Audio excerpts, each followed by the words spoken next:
আসসালামু আলাইকুম। আশা করছি যে যার অবস্থান থেকে সুস্থ ভালো আছেন। আলহামদুলিল্লাহ আমরাও বেশ ভালো আছি। প্রত্যেককেই জুম্মার মোবারকবাদ জানাচ্ছি। আমি চেষ্টা করি প্রতি শুক্রবারে একটু স্পেশাল কিছু মেনু আমার খাবার টেবিলে রাখার জন্য।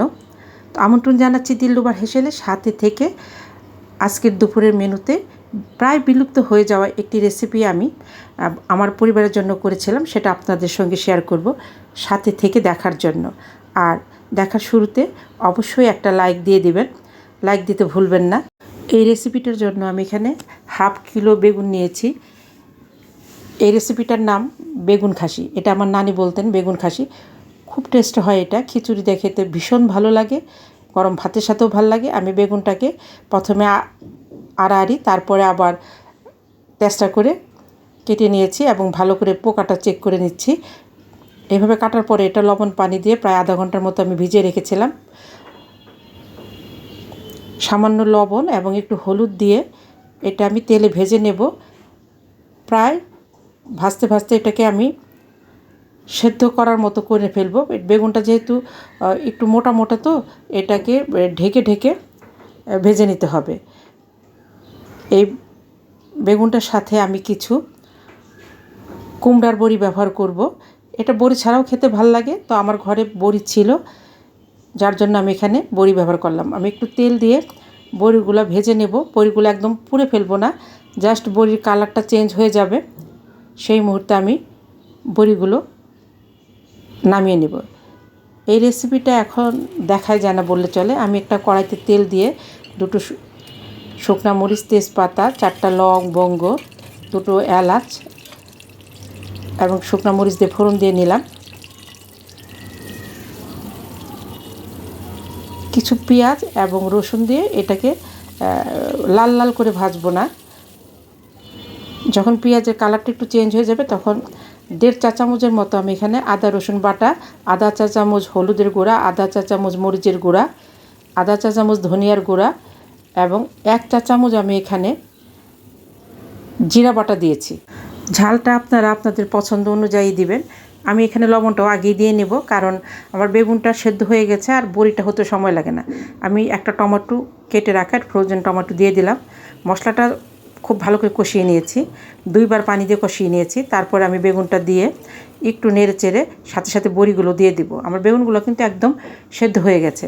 বড়িটা দিয়ে খুব আলতো হাতে নেড়ে চেড়ে আমি এখানে যতটুকু গ্রেভি রাখবো সেই আন্দাজে পানি দিব। পানিটা অবশ্যই হালকা গরম পানি ব্যবহার করলে ভালো হয়।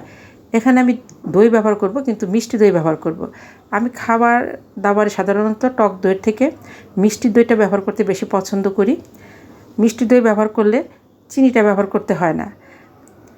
পানিটা যখন ফুটে উঠবে তখন 5-7টা কাঁচামরিচ মাঝখান থেকে চিড়ে দিয়েছি। যেহেতু আমি এখানে শুকনো মরিচের পরিমাণটা কম ব্যবহার করেছি, এই জন্য কাঁচামরিচটা একটু বেশি দিয়েছি। আমি দইটা দিয়ে বেশিক্ষণ আর জাল দেব না, একটু নেড়ে চেড়ে এখানে 1 চা চামচ ঘি দেব। যারা দিলরুবার হেসেলকে সাবস্ক্রাইব করে পাশে আছেন তাদেরকে অসংখ্য ধন্যবাদ। যারা এখনও সাবস্ক্রাইব করেননি প্লিজ সাবস্ক্রাইব করে পাশে থাকবেন। আপনার মূল্যবান লাইকটা দিতে কিন্তু ভুলবেন না। আপনার একটা লাইক আমাকে এগিয়ে যেতে অনেকটা সাহায্য করবে। আমি এখানে 2টো এলাচ মুখ ফাটিয়ে দিয়ে দিয়েছি, সেই সাথে একটু লবণ দিলাম, মনে হচ্ছিল লবণটা কম হবে। একটা কাঁচামরিচ জাস্ট ভেঙে দিলাম ফ্লেভারের জন্যে। আমি ঢেকে জালটা বন্ধ করে দিব। আমি এখানে ডালের চচ্চড়ি করব।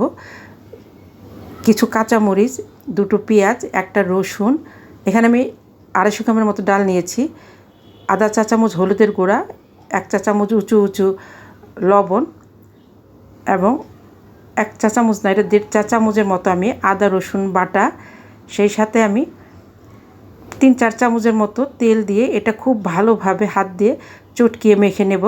এই ডালটা খেতে অসম্ভব ভালো লাগে এবং রান্না করতে সময় খুব কম লাগে। এটা মেখে পর্যাপ্ত পানি দেব যাতে ডালটা সেদ্ধ হয়ে যায়, এবং আমি যতটুকু পর্যন্ত এটার গ্রেভিটা রাখবো ঠিক সেই পরিমাণ পানি দেব। এটা ঢেকে লো টু মিডিয়াম হিটে আমি রেখে দেব। 15 মিনিট পরে দেখেন আমার ডালটা হয়ে গেছে। এখানে আরেকটু সেদ্ধ হবে। সেদ্ধ হতে হতে আমি এটার ফোড়নটা তৈরি করে ফেলবো। একটা কড়াইতে বেশ কিছুটা তেল দিয়ে 4টা লবঙ্গ দিয়েছি, কিছু কারি পাতা, 3টা শুকনা মরিচ, একটু ভেজে সামান্য পেঁয়াজ এবং রসুনটাকে আমি ভেজে নেব। এটাকে একদম কড়া করে ভাজবো না, হালকা লাল লাল করে ভাজবো। এদিকে আমার ডালটা হয়ে গেছে। আমার ডালটা হয়ে যাওয়ার পরে আমি এটা সার্ভিং ডিশে ঢেলে এই বাগারটা দেব এবং খাবার সময় বাগারটা আমি ভালোভাবে মিশিয়ে নেব। অসম্ভব খেতে হয় এই ডাল চচ্চড়িটা। এইভাবে ডাল চচ্চড়ি অনেকেই খেয়ে থাকেন। আমরা খাবার সময় এই বাগারটাকে মিশিয়ে নেব। এই ছিল আমাদের আজকের দুপুরের আয়োজন। বিলুপ্ত হয়ে যাওয়া এই তরকারিটাকে বেগুন খাসি বলে থাকে। এটা খেতে অত্যন্ত ভালো লাগে, এটা খেয়ে দেখবেন। এটার সাথে অনেকে বেগুনের সাথে ডিম দিয়েও খায়, তবে শুধু শুধু খেতেও ভালো লাগে। আর আমি একটু সফট চিকেন ভুনা করে নিয়েছিলাম, আজকেই করেছি। রেসিপিটা শেয়ার করে নিয়ে অনেক বড় হয়ে যাবে। তো কেমন লাগলো আমার আজকের রেসিপিগুলি অবশ্যই কমেন্ট করে জানাবেন। এবং যারা দূর দূরান্ত থেকে, দেশের বাইরে থেকে আমাকে সুন্দর সুন্দর কমেন্ট করছেন, তাদের প্রতি আমি অনেক কৃতজ্ঞ। কমেন্টের সাথে সাথে লাইকটা দিতে কিন্তু ভুলবেন না। এভাবেই আমরা একে অন্যের পাশে থেকে এগিয়ে যেতে চেষ্টা করব। নতুন বন্ধুরা, আমি যদি ভুলে যেয়ে থাকি, কমিউনিটিতে প্লিজ নক করবেন। নিজে ভালো থাকবেন, অন্যকে ভালো রাখবেন। আল্লাহ হাফিজ।